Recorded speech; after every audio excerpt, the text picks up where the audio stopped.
عدلیہ میں مداخلت برداشت نہیں کی جائے گی، 6 ججز کے خط پر سپریم کورٹ کے فل کورٹ اجلاس کا اعلامیہ۔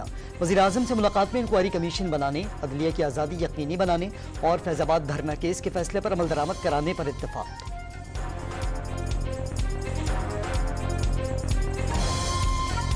تحریک انصاف نے ججز کے خط کی تحقیقات کے لیے وفاقی حکومت کا مجوزہ انکوائری کمیشن مسترد کر دیا۔ جلد عدلیہ کو خط لکھ کر بتائیں گے سابق وزیر اعظم کے خلاف مقدمات کس طرح چلائے گئے، بیرسٹر گوہر کے رد عمل۔